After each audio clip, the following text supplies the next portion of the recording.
बहुत समय पहले की बात है। एक साधु की 4 बेटियां थीं। वो चारों बेटियां एक से बढ़कर एक सुंदर थीं। एक दिन चारों नदी में नहाने गई थी। तभी उन्होंने देखा कि एक राजा घोड़े पर बैठकर नदी किनारे से जा रहा था। जाते जाते राजा कुछ सुनकर वह कौतूहल में भर गया और घोड़े से उतरकर पेड़ की ओट में छिप गया। तभी साधु की बड़ी बेटी बोली, राजा के रसोइये से शादी करती तो अच्छी अच्छी चीजें खाती। मंझली बोली, मंत्री से ब्याह करती तो अच्छी साड़ी पहनती। उससे जो छोटी थी वो बोली, कोतवाल से शादी करती तो किसी से न डरती। उन सब में जो सबसे छोटी थी और जो सबसे ज़्यादा सुंदर भी थी वो बोली, राजा से विवाह करती तो राजा पटरानी की तरह रखता, कभी दूर न करता। राजा ने सब सुन लिया और महल में लौटकर साधु को बुलाया और सब बताया। जिसकी जो इच्छा थी उसे पूरा किया और सबका विवाह करा दिया। खुद छोटी से विवाह करके उसे अपनी पटरानी बना लिया और बाकी सभी बहनें विवाह करके वहाँ की दासी बन गई। सबकी मन की इच्छा पूरी तो हो गई, पर तीनों बहनों का मन फीका पड़ गया। छोटी बनी सबसे बड़ी पटरानी और हम उनकी नौकरानी। जाने हमारे बुद्धि को क्या हो गया था, अब तीनों बहनें उससे जलने लगी। इधर विधाता ने ऐसा किया कि बड़ी बहनों को अभी तक कोई बच्चा नहीं हुआ और छोटी को बच्चा होने की आस हुई। जो कुछ गुस्सा कम था वह और बढ़ गया। तीनों ने मिलकर कहा, हम बड़ी होकर बांझ और खाली बैठी हैं, ये इतनी छोटी होकर भी माँ बनेगी। हम ऐसा हरगिज होने नहीं देंगे। अब तो तीनों रोज आती बहन को मीठी मीठी बातें कहकर फुसलाती। कोई केस संवारती तो कोई जूड़ा गूंथ देती और कोई पान बना देती, कोई पाँव सहला देती। यो सब मिलकर उसकी खूब सेवा करती। छोटी बहन छल कपट नहीं जानती थी। वो बड़ी बहनों के भाव स्नेह में बह जाती, उन्हें छोड़ती नहीं। कहते हैं दुश्मन कहाँ माँ के पेट से। इधर तीनों बहनें बैठकर चिंता करती, कैसे इसे महल से विदा कराएं। देखते देखते रानी को पूरा 9 महीने हो गए। रानी को कष्ट हुआ तो बहनों ने ठीक करा दिया। पहले जाकर जच्चा घर पहुंची, वहां से दाई को विदा किया। बहन ने कहा, हम सब देख लेंगी, हमसे अधिक कौन जानता है। ऐसा कहकर बहनों ने किवाड़ बंद कर दिया और रानी की आंखों पर पट्टी बांध दी। रानी बोली, बहन पट्टी क्यों बांध रही हो। तब बड़ी बहन ने कहा, चुप रह, तुम्हें पता नहीं, दर्द हो तब पट्टी बांधते हैं, यह राज की प्रथा है। थोड़ी ही देर में रानी ने एक दिव्य सुंदर पुत्र को जन्म दिया। बच्चे के कहाँ कहाँ करने से पहले ही बक्सा में बंद कर बहनों ने उसे नदी में बहा दिया और दूसरे बक्से से बंदर का बच्चा निकाल कर रानी के पास रख दिया। दासियों ने देखा तो दंग रह गई। अड़ी देखो जरा, रानी ने बंदर के बच्चे को जन्म दिया है। सब यह सुनकर अवाक रह गए।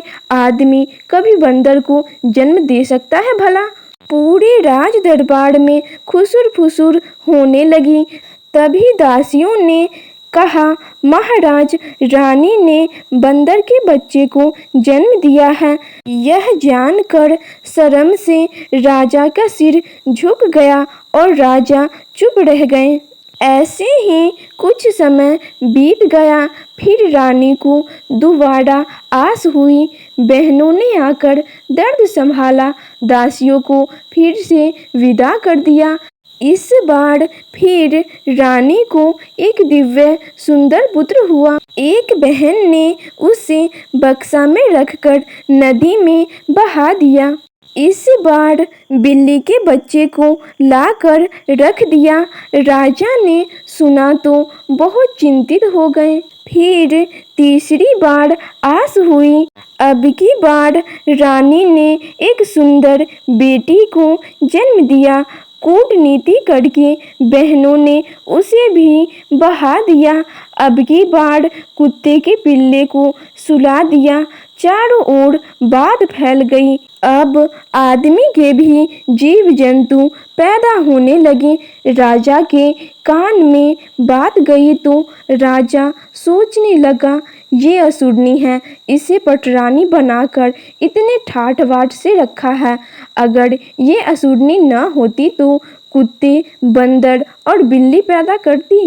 राजा गुस्से में आकर आज्ञा दिया कि रानी को कारागार में बंद कर दिया जाए। अब सैनिकों ने रानी को कारागार में बंद कर दिया। उसकी आंखों से आंसू सूखते नहीं, वह दिन रात रोती ही रहती। इधर बक्सा जाकर किनारे लगा तो राजा के माली ने बक्सा निकाल लिया। उसके एक भी बच्चे नहीं थे। जब उसने बक्सा खोला तो बच्चा देखकर वह दंग रह गया। फिर उन बच्चों को लेकर वह अपने घर गया। मालिन बच्चे को देखकर बहुत खुश हुई और उसे अपने बच्चों की तरह उनका लालन पालन करने लगी। ऐसे ही बहुत समय बीत जाता है। अब बच्चे थोड़े बड़े हो गए थे। एक दिन की बात है, तीनों भाई बहन घूमते घूमते एक पहाड़ी पर चढ़ गए। वहाँ एक झरना बह रहा था। झरने के किनारे एक घना बरगद का पेड़ था।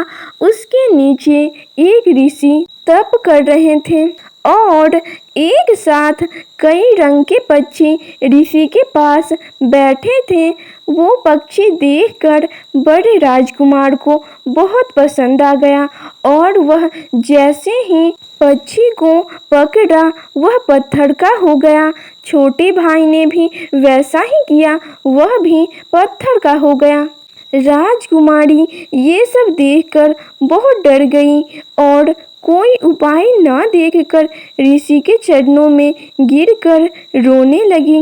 विकल देखकर ऋषि ने कहा, जा झरने से अंजूरी भर पानी लाकर उन पर डाल दे, बच जाएंगे।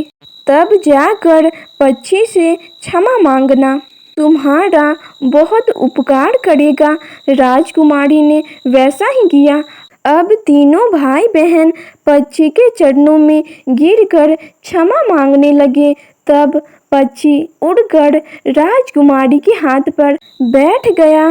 राजकुमारी उसे सहलाने लगी। तब पक्षी ने कहा, तुम इस वन में रहो, मैं तुम्हारी सहायता करूँगा। तुम्हें किसी भी चीज़ का दुख नहीं होगा। यहाँ के सारे जीव जंतु मेरी बात मानते हैं। मैं उन्हें बुलाकर समझा दूंगा। वो देखो, बरगद के पेड़ के नीचे एक घर है, वहाँ तुम रहना। वहाँ तुम्हें कोई भी दिक्कत नहीं होगी। जब जो इच्छा करे वो खाना पहनना। अब राजकुमार और राजकुमारी मजे में रहते। पक्षी उनका हमेशा ध्यान रखता।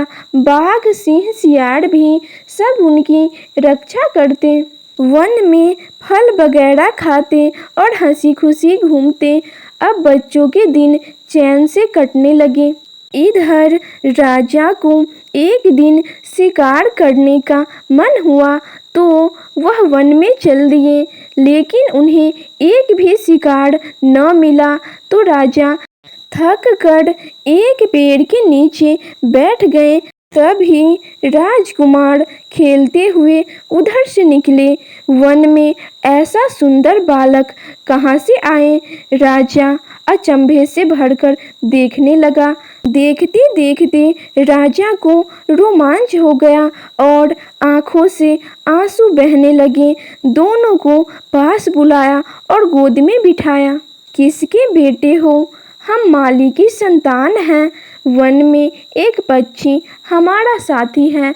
उसने घर-बार देकर सुख से रखा है।